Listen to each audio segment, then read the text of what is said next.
Hi everyone, today we're going to read a Peppa Pig book called Peppa the Mermaid. Check out this book, it's a shiny, shimmery, look how beautiful that is. Such a beautiful book. We're going to read that.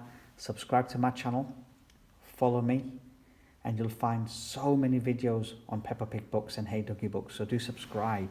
But let's begin reading Peppa the Mermaid.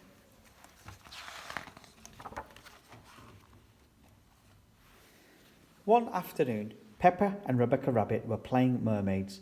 "Aren't mermaids amazing, Rebecca?" said Peppa. "I'd love to have a shiny tail and swim underwater every day." Peppa pretended to swim around the room, swishing her imaginary tail. "Peppa," called Daddy Pig, "time for lunch." At lunch, Peppa couldn't stop talking about mermaids. "Mermaids only eat starfish-shaped sandwiches," she said. "Mermaids can swim and dance at the same time." "Let's have an under-the-sea party," said Rebecca. "Yes," cheered Peppa. "I can dress up as a mermaid."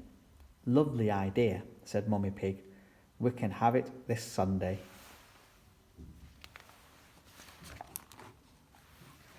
Peppa and Rebecca made some under-the-sea party invitations. "Very shiny," said Daddy Pig. "Just like mermaids' tails," said Peppa. The next day, Peppa handed out the invitations. "I'm having a mermaid under-the-sea party tomorrow," she told everyone at playgroup. "It's going to have a beach, a disco, and an underwater tea party with starfish-shaped sandwiches."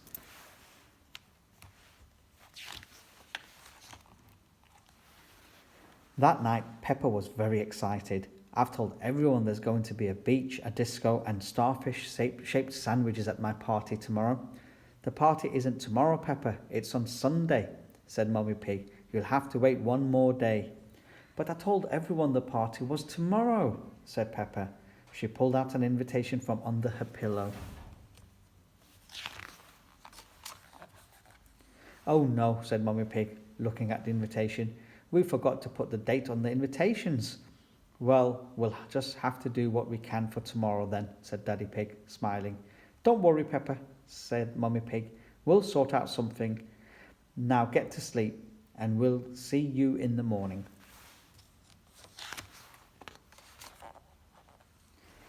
Mummy and Daddy Pig raced downstairs to do some research on the family computer.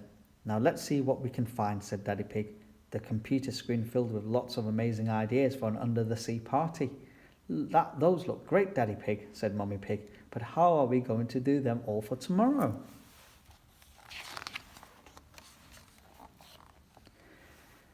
Daddy Pig thought hard. I'm not sure," he said, yawning. "I am a little bit tired. Maybe we should get some help." "Yes," agreed Mummy Pig. "What about that big red button?" "Miss Rabbit, emergency party planner and entertainer extraordinaire," Daddy Pig read. "Perfect," said Daddy Pig. He pressed the big red button. Just then, there was a knock at the door. "Miss Rabbit, emergency party planner and entertainer extraordinaire," said Miss Rabbit. "I hear you are in need of an under-the-sea party." "Yes," said Daddy Pig, telling Miss Rabbit their ideas for tomorrow.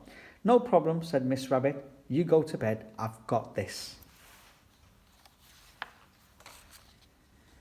In the morning, Peppa and her family woke up and walked downstairs. When they reached the living room, they were amazed. Their house had been transformed into an underwater wonderland. "Look, George, there's a beach," gasped Peppa. "And waves." "Wow," said Daddy Pig. "The living room looks like the Great Barrier Reef from our trip to Australia." Peppa found some costumes hanging up. "Ooh," she squealed in delight. "This mermaid costume has the shiniest tail I've ever seen." Mummy and Daddy Pig went into the kitchen and looked in the fridge. It was full of delicious food. "Miss Rabbit is amazing," said Daddy Pig. "She really is," agreed Mummy Pig. That afternoon, Peppa and George's friends arrived. They were all dressed in their underwater costumes. "Hello," said Peppa, swimming up to greet them. "I'm Peppa the Mermaid, and this is George the Crab. Welcome to our under-the-sea home." "Wow," everyone gasped. After everyone had arrived, Miss Rabbit swam into the room. "Hello, sea creatures," she began. "It's time for your underwater adventure." "Hooray!" cheered Peppa and her friends. First, Miss Rabbit asked the children to wiggle their toes in the sand. "Ooh, it feels all tickly," said Peppa. Next, Miss Rabbit handed out seashells. "Put the shells to your ears and tell me what you can hear." "The sea!" shouted all the children. Then Miss Rabbit gave them all smelly toy fish. "Take a good sniff. What can you smell?" "Ugh!" shouted the children. "Fishy!" "Well, we are at the seaside," said Miss Rabbit. "Now, sea creatures," said Miss Rabbit, "are you ready to dive down to the bottom of the ocean for an underwater tea party?" "Yes!" shouted the children. After everyone had eaten, Miss Rabbit taught the children how to swans. "It's swimming and dancing at the same time," yelled Miss Rabbit over the music, frantically waving her arms around. "Follow me. Swim, swing, big fish, little fish." "Being a mermaid is amazing," cried Peppa. "Can we have another under the sea party next week?" "We'll see, Peppa," joked Daddy Pig as he swanced around the room. Being a mermaid is a lot of fun. The end. Hope you enjoyed that. That was Peppa the Mermaid. Amazing, shiny, shiny book. Do subscribe and check out the rest of my videos on my channel, where I've got so many other Peppa Pig books in my collection. So do subscribe. Bye-bye for now.